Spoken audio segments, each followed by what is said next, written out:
It hurts, it really hurts. Do you even know what I'm going through?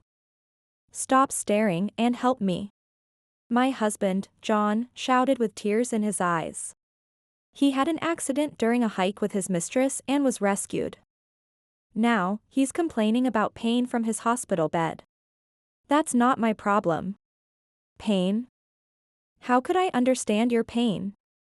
Do you even know the pain I'm going through? Yes, I've been putting up with this for far too long. I had been turning a blind eye to his disgusting affair.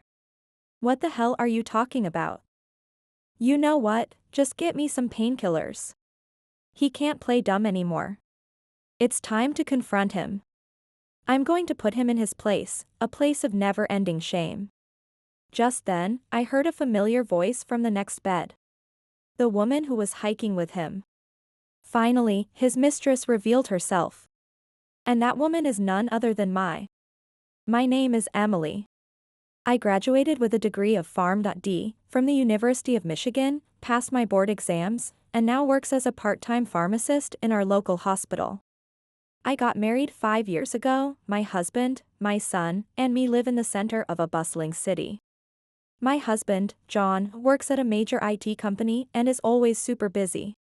Every day, he leaves the house early in the morning and comes home on or before midnight. He often goes on long business trips, so I hardly spend any time with him. But because of that, John has been able to climb the career ladder in his 30s, and we finally got our dream home in the city. He's created a comfortable life for me and our son, so I'm grateful to him. Even though we don't spend much time together as a family, I've accepted our family's reality. Our son, Ethan, just turned 4. He is full of energy and brings light to everyone around him. He's made lots of friends at daycare and seems to be having a great time. Our family is the type that others envy. Because John is often away, I handle all the childcare and housework on my own. I work as a pharmacist for shorter hours to match Ethan's daycare schedule. Honestly, I'd prefer to work full-time, but it can't be helped. John is working hard for us, after all. That's what I told myself, and I had no complaints about it. No, I kept telling myself that I shouldn't have any complaints. One day, while I was driving around in the city for some groceries and planned to pick up my son, I rammed another car at a narrow street corner. The residential areas in our city have lots of narrow streets, and there are a lot of cars that pass through daily. I usually drive with utmost care, but that day, the rain was crazy. As I turned a corner, I didn't notice another car was coming. Right after I saw the headlights, I quickly hit the brakes, but maybe the ground was slippery from the rain and the brakes didn't work as I crashed right into the car. It was entirely my fault. Luckily, I didn't die, but I broke a couple of ribs and injured my right leg, and the hospital told me I need to be admitted for about 3 weeks. After my leg surgery, I was moved into a private ward. This happened because of my own carelessness. I felt sorry for the person driving the other car too. I was overcome with guilt. What will happen to the house while I'm in the hospital? Who will take care of Ethan? The more I thought about it, the more worried I became. I looked at the clock and realized it was way past the time to pick up my son. There's no way I can go in this condition. I called John. Surely, he'd help out at a time like this. But no matter how many times his phone rang, he didn't pick up. I guess he's as busy as ever. I reluctantly called my parents, who live in the suburbs. My parents run a farm out in the suburbs. They told me that they already picked up Ethan and gladly agreed to take care of my son. I felt relieved and laid down on the hospital bed. A quiet time passed. I decided to let myself sink into this slowly passing time. And then I closed my eyes. Suddenly, my phone started ringing. I woke up with startled. It was already dark outside. It seems I had been asleep for quite a while. The call was from my husband. He finally noticed my missed calls. Sorry, I was too busy to answer. It had been a while since we last talked. No, I'm sorry. Actually, I had a car accident, thank God, I'm still alive. I'm in the hospital now and will be here for about 3 weeks. Could you bring me some things? He must be surprised, and surely he's worried about me. Oh, really? Can you ask someone else? I'm really tired, and I have an early day tomorrow. What? That's it? I was the one who was shocked. Ask someone else. Completely disappointed by John's words, I ended the call. I understand he's busy. Of course, there are others I could ask to bring my things. But I wanted him to worry about me even just a little. I wanted him to care about our family more, not just his job. Deep down, I had hoped for some comforting words from him. The hospital I'm staying at sits on a small hill. As I looked out the window, I could see the lights in the houses gradually turning off, one by one. They're probably saying their goodnight wishes to each other. What a warm, comforting scene. When was the last time we did that as a couple? I can't even remember. Is this really the kind of family that others envy? And then I fell asleep. The next day, I called my sister. My older sister, who is 2 years older than me, lives with our parents. She has an opposite personality from mine. Unlike me, she values the happiness she has and has never been interested in a career or competition. She finds joy in helping out our parents with the farm. My sister loves hiking, and she enjoys wandering into nature alone. She has a very gentle personality and is relied upon by our parents. She always listens to me sincerely, and I've always loved that about her. Emily. Are you okay? I know you're busy and I can't believe this happened. How are you holding up, Dot? Her gentle tone, as always, soothed me. Don't worry about Ethan. I'll take him to and from daycare, and he's been sleeping with me at night. That's my sister, always dependable. I can't count how many times her kindness has saved me. I'll come visit you. Just tell me everything you need. I'll bring extra pajamas and towels. Even without me saying anything, she understands me. It's always been that way. I decided to rely on my sister for a while. She is incredibly dependable. She comes to my house every day to take care of my husband's meals, laundry, cleaning, and even the bathroom. She also takes care of dropping off and picking up Ethan from daycare. My son seemed to be enjoying his time at my parents' house, too. I was incredibly grateful to my parents and my older sister. Why is John so indifferent to us compared to you, who always helps out? I know he's busy, but he didn't visit me even once, and he didn't even check Ethan, right? I ended up venting my frustrations about my husband to my sister, who had come to visit me again. He doesn't show up for daycare events, and he's always been like this. But he should be worried this time, right? How can he just keep working like nothing's wrong? My sister smiled gently at me as I sighed in frustration. Men can be like that, you know? Our father is a farmer, so it was normal for him to be around all the time. But when someone works in an office, they carry stress that we don't understand. That's true. But you know, John works late into the night, and it's not like he's out having fun. Thanks to that, he's earning enough money for both you and Ethan. My sister's words made a lot of sense. If you need anything, just let me know. You know, I only help out in the garden at home, so my schedule is flexible. I can come see you anytime, and I'll bring Ethan along too. And sometimes, I can also listen to your complaints. My sister has always gently advised me like this. Our relationship hasn't changed a bit over the years. I should try to be a little more mature too. I'll let go of all my past frustrations and start fresh after I get out of the hospital. 3 weeks later, I was safely discharged. I returned home with my son. It had been a while since I'd been back. It felt strangely nostalgic. I sat on the couch and looked around the living room. Nothing had changed. I was grateful to my sister for keeping everything so neat and tidy. There's no place like home. Suddenly, I noticed my son standing in the corner of the living room. Ethan, what's wrong? Why don't you come sit down? Let's take a little break. Do you want something to drink? My son didn't respond to my question. He looked around nervously, clearly unsettled. What could be wrong? Then, Mom, is Auntie here? He was referring to my sister. Huh? No, she's not here. We just said goodbye a little while ago. What is he talking about? I can smell Auntie. Ethan has always had a heightened sense of smell. He can pick up on scents that we don't usually notice, and when he's in a crowd, all the different smells can make him uncomfortable. So when he says something like this, I take it seriously. The house must be filled with my sister's scent. Ethan, you can smell Auntie everywhere, right? She was here every day while Mommy was in the hospital, so her scent probably stuck around. But she's not here now.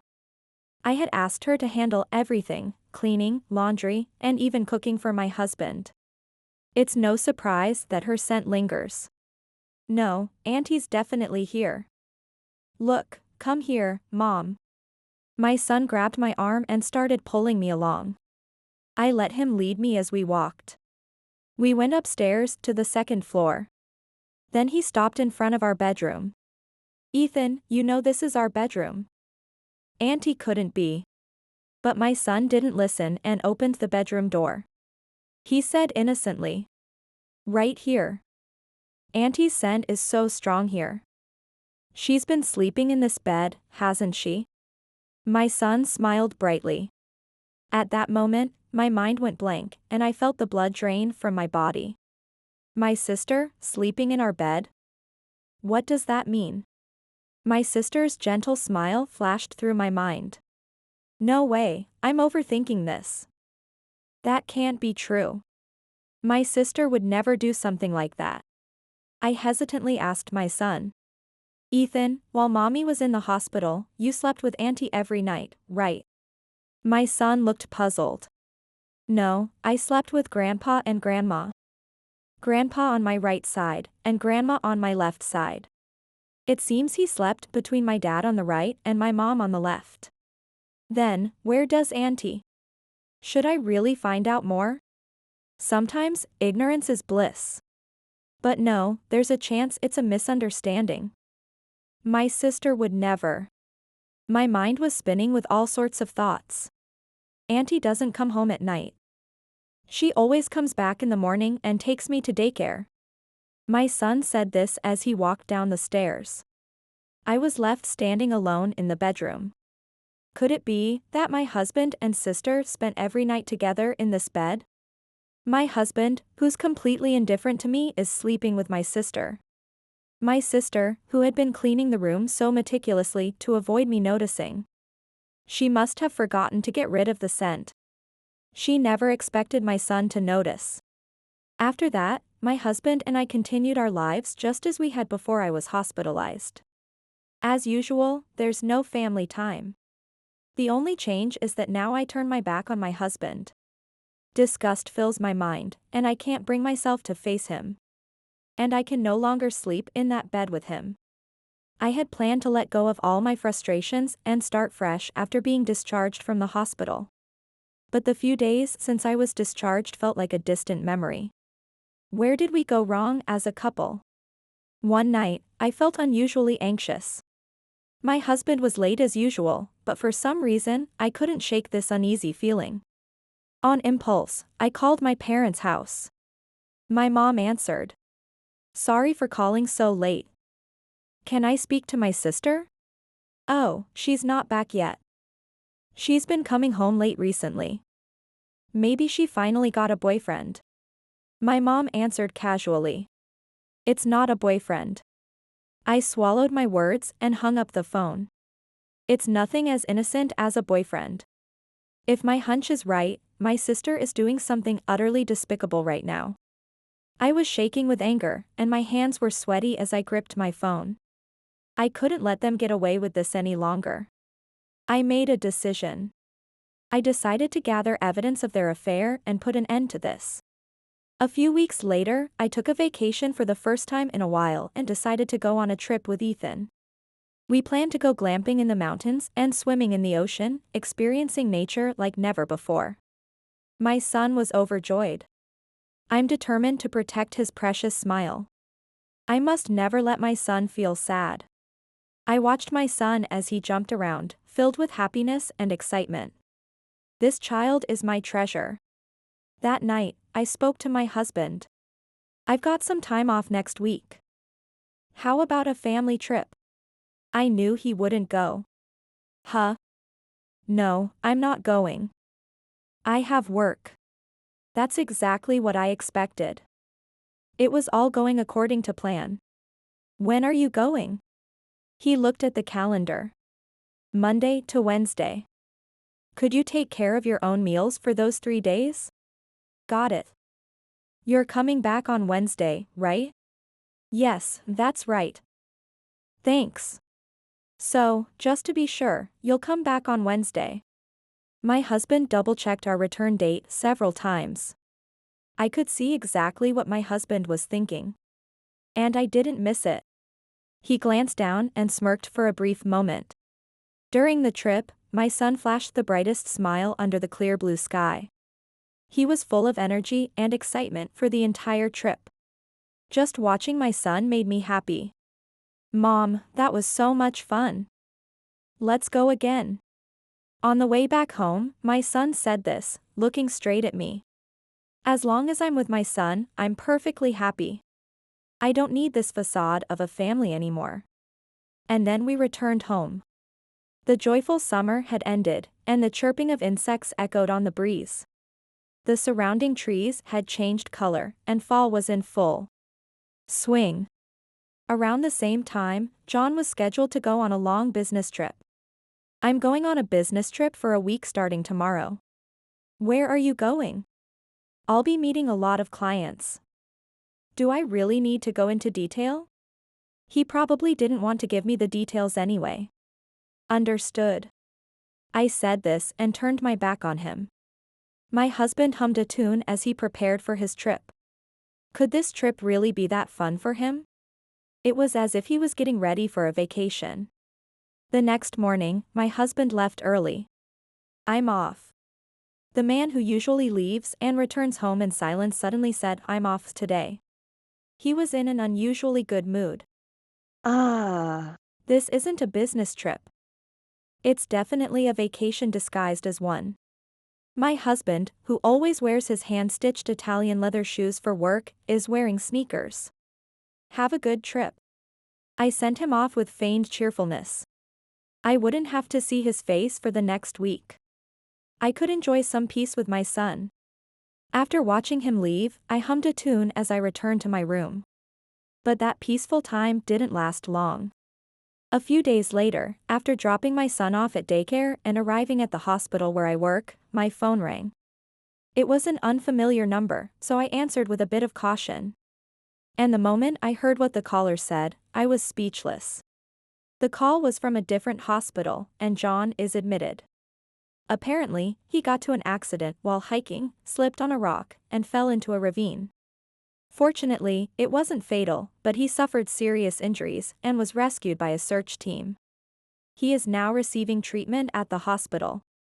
So that a business trip was completely a lie after all. I already knew, but I still got angry. The hospital where John is admitted is a bit far from the city. Before heading to the hospital, I stopped by our house to pack a bag with essentials for his stay. I also grabbed one more thing, an important envelope, before heading to the hospital. When I entered my husband's ward, he was crying out in pain and fear. What a pathetic sight. When he noticed me. It hurts. It really hurts. Do you even know what I'm going through? Don't just stand there and take care of me. Well, he did fall into a ravine several meters deep. Of course he's in pain. He should be grateful he's even alive. Pain? How could I understand your pain? Do you even have an idea about the pain I'm in? I have reached my limit. He lied about the business trip, went hiking, got hurt, had to be rescued, and now he's causing a scene in the hospital. Take care of him? Hell no. What are you talking about? Come on, aren't you a pharmacist? Get me some painkillers. Bring a bunch of them. How much more absurd can he be? And he just dismissed my emotional pain like it was nothing. You brought this on yourself. You should be thankful you're even alive. There's no way I'm helping someone like him. Our marriage is already over. It's time to end this. Right here, right now. Hiking during a business trip? Don't tell me one of your clients is waiting for you at the summit? I decided to start pressing him slowly from here. And for an IT job, do you really need to go deep into the mountains? My husband glared at me with teary eyes, trying to endure the pain. Just shut it. It's none of your business. You went on a trip with Ethan, didn't you? Stop nagging at me. What a pathetic excuse. He's really grasping at straws. Sure, we went on a trip, but we didn't lie about it. Or is there a reason you had to lie? He just glared at me and said nothing. He couldn't even come up with a comeback. Then, a voice from the next bed defended him. It was behind the curtain, but I recognized the voice. I immediately knew who it was. I wasn't even surprised to hear her voice. My older sister. So they had gone hiking together after all. She got injured too. Her arms and legs were bandaged, and she seemed unable to move as she wanted. Matching injuries? Did you fall too? I looked down at my sister. Yes, I fell while trying to help John. Your fun hiking date turned into a disaster, didn't it? I scoffed. No, Emily, it's a misunderstanding. Misunderstanding? Everything's crystal clear. I'm the one who forced John to go hiking. I wanted to see the beautiful fall foliage deep in the mountains. All my friends are married, so they couldn't come, and I didn't want to go alone. Emily, please. Blame me if you have to. John didn't do anything wrong. My sister sobbed like I was trying to bully her. I never meant to hurt you, and I'm so sorry it turned into such a big deal. I'm the one who should be crying. But both of you getting injured so deep in the mountains, it's a miracle you managed to call for help. I made a hiking plan and gave it to Mom. When I didn't come back on the expected day, she got worried and filed a search request. I see, so it was Mom who saved them. You should be grateful that your mistress's mom was so on top of things and saved your life. But if you keep up this shameless affair, karma will get you again. I turned to my husband. What are you talking about? I was just indulging in your sister's hobby. You can't refuse a family member's invitation. My husband was clearly shaken. He's still determined not to admit to the affair.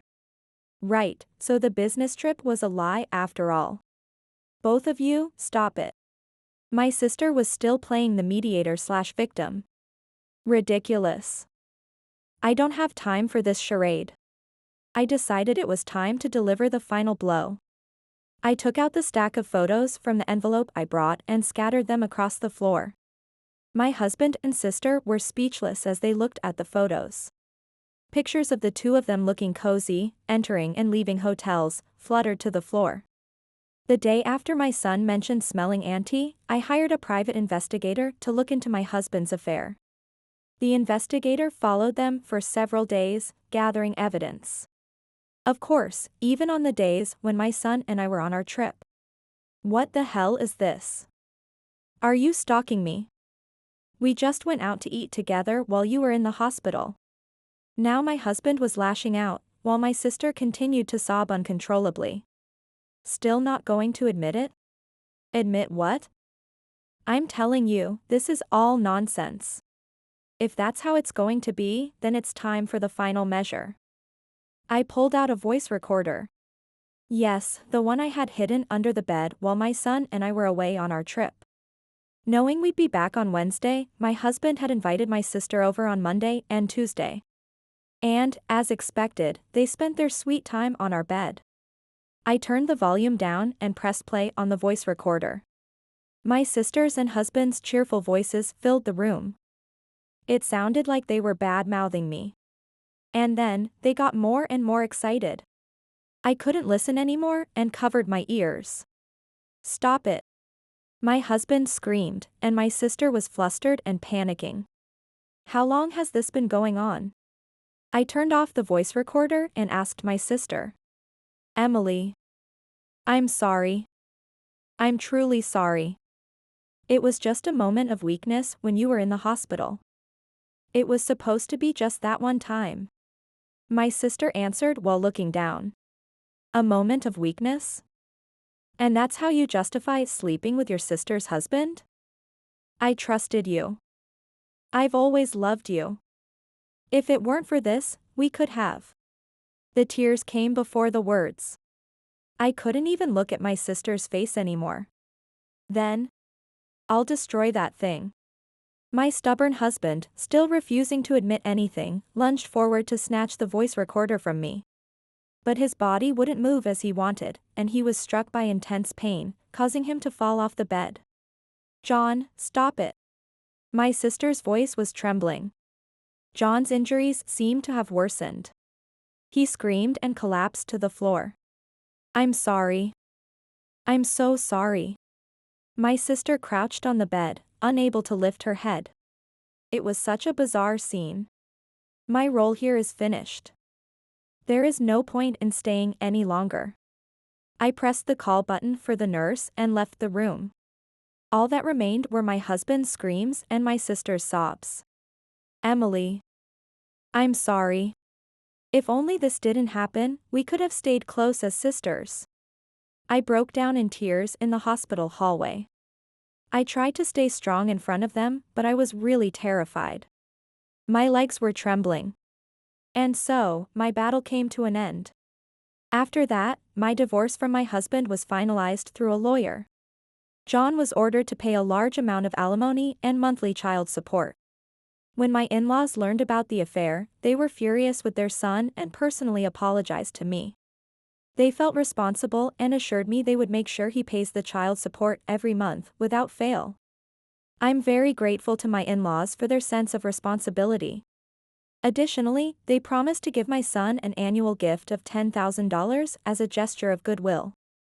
An annual gift of $10,000 is quite a significant amount, even though it's under the tax-free threshold. I initially declined, but eventually accepted out of respect for my in-laws' sincere intentions. Even though we divorced, my son would always be their beloved grandson. So, I made sure Ethan spends time with his grandparents regularly. My sister also lost her place to return to. My parents were furious with her for such a disgraceful act. No matter how much she tried to explain herself, they wouldn't listen, and she was eventually kicked out of the house. After the fall, my sister suffered a spinal injury that left her with lasting complications. She continues to have numbness in her limbs, which affects her daily life to some extent. But from now on, she'll have to find a job and live on her own. For someone like her, who lived at home and has no work history, it will be a tough road ahead. I decided not to pursue any claims for damages against her.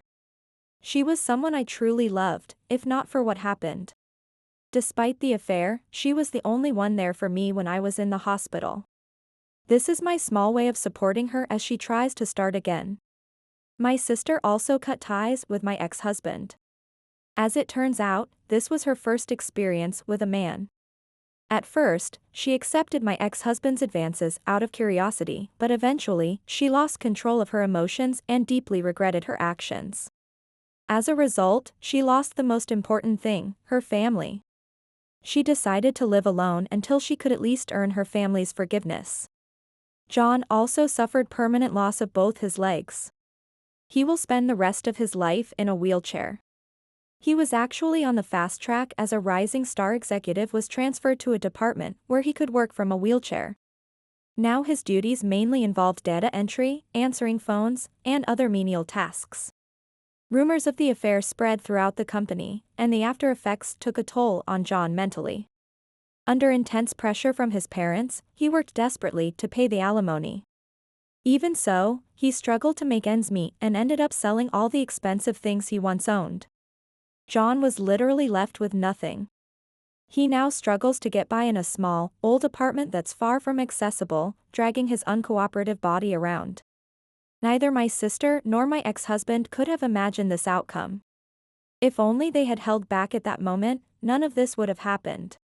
Regret consumed them both, overwhelming them completely. But it seemed that my luck had finally turned around. Ethan and I sold our home in the city and decided to move in with my parents in the farm. With no more need to care for my ex-husband, I started sharing the household chores with my parents. My parents took over dropping off and picking up my son, so I switched to full-time work. I was able to fully utilize my degree that I worked hard to earn, and I was promoted to supervisor. My son was thrilled to have more opportunities to be surrounded by the nature he loves. Every day after coming home from daycare, he would head out to the fields with my parents. He would come back covered in mud. When I think about him, I realized that living surrounded by nature is better for him than the crowded, overstimulating city. When I grow up, I want to be just like Grandpa. My son beamed with a huge smile. To him, my father, skillfully operating the tractor in the fields, was a hero. I was able to protect my son's smile. And I will continue to do so. Under the wide open sky, I took a deep breath.